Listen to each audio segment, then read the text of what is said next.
Sakamoto Days, episode 15, now out. Let's talk about it.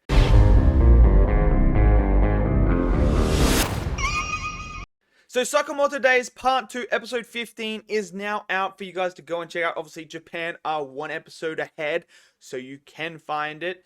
And I have just watched it. So we're going to talk about it because I have loved the start of Part 2. I have thought these first few episodes have been some of the best in the whole entire series. Now we come into this one. So we continue the fight with Sakamoto and Apart, which is the guy with the strings. So we continue that fight that is happening on the tower. But in this episode, we get the backstory to how Apart became the monster that he is. And just like in villain fashion, it is a tragic backstory. So we have him as a kid who doesn't fit in with anyone. He can't connect with anyone. He's a loner. People make fun of him. He comes home. His mother doesn't give a crap about him. His mother's there eating chips and just reading her magazine, does not take any notice of him. The one person who does take notice of him is his dad.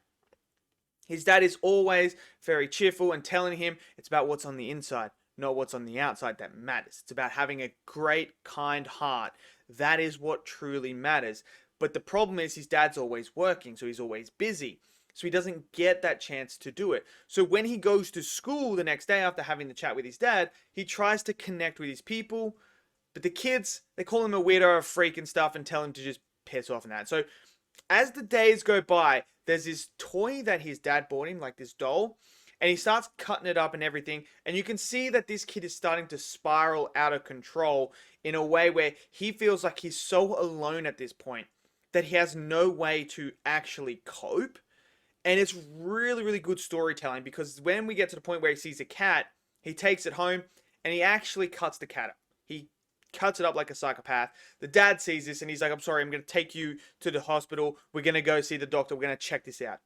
So he takes him to the doctor where the doctor tells him everything's fine. There's nothing wrong with his brain. He's got no tumors, no nothing. He's all good. And the dad loses it because he can't believe that he has a kid who he thought was so innocent has now turned into a kid that rips up animals and is giving traits of like a psychopath. So the dad's losing this, and the kid seeing this is like, no, it's okay. I'm fine, Dad. I'm not a monster in that. The dad elbows him by mistake. Apart loses it, and this is where he kills his dad because he is now fully lost, fully consumed by the rage and the hatred of trying to find this connection. The only way that he can do it is by killing someone. So we get this really interesting villain backstory to this character who has had a tragic life, and the one person that he cared about that actually gave a crap about him turned on him and called him a monster and thought he was a monster.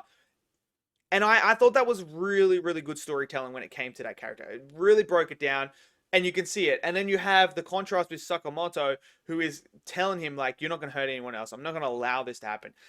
But at the same time, as Sakamoto is beating him up, he does tell him, like, I'm willing to give you a chance to change, but you have to show me and try to change.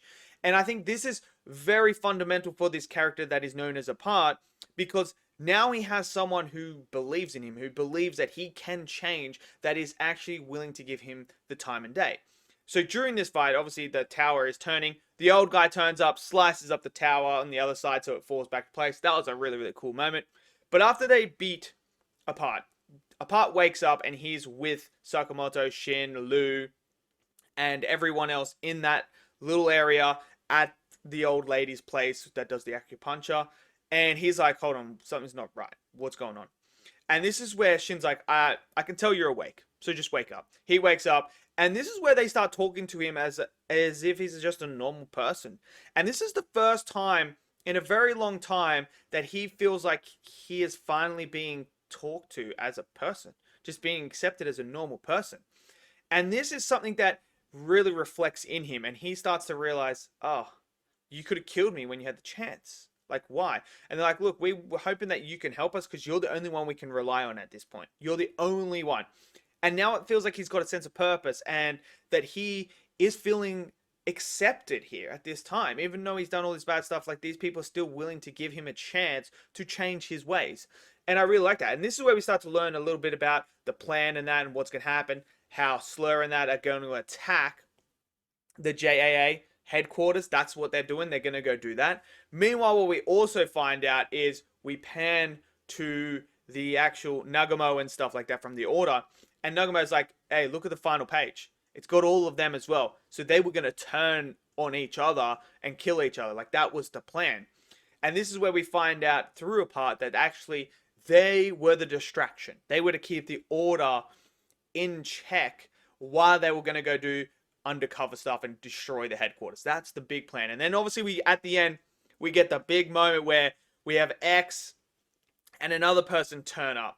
They turn up to the headquarters, and talk about an aura moment when they turn up and the security guard's like, look, we don't deal with trespassers. Like, we're just going to kill you. If you don't leave, I'm going to shoot you right now. Pulls the gun out.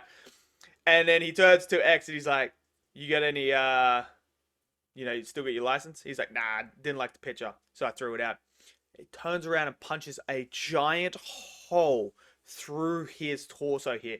And I'm sitting, I'm like, okay, these guys are someone not to mess. And like, just the shots and the animation of their faces and that, and how they turn up, I thought, yes, this just screams problem. This screams villain. And I loved it. I thought this whole entire episode was animated beautifully. The fight with Sakamoto and Apart was really, really good. Obviously, you have the comedic elements in here as well that I absolutely love. That's part of Sakamoto. But I really, really enjoyed the fight. I think so far, the introduction of season 1, part 2, sorry, has been fantastic. I think the fights have been great. The animation has been absolutely stunning. But it's the character work that I've actually truly appreciated quite a lot here. They didn't have to give us the backstory to this villain. They didn't have to, but they did. And I think it just elevated that scene in the fight with Sakamoto and him, because the ideologies of both of them, where Sakamoto doesn't kill anyone. He doesn't do that anymore. And, he has that no-kill rule, and he goes around. But he's also someone that's really forgiving and willing to accept someone and give them a second chance. And then you have Apart, who's come from a broken home to no one believing him, to everyone hating him, to becoming a serial killer and trying to find that connection.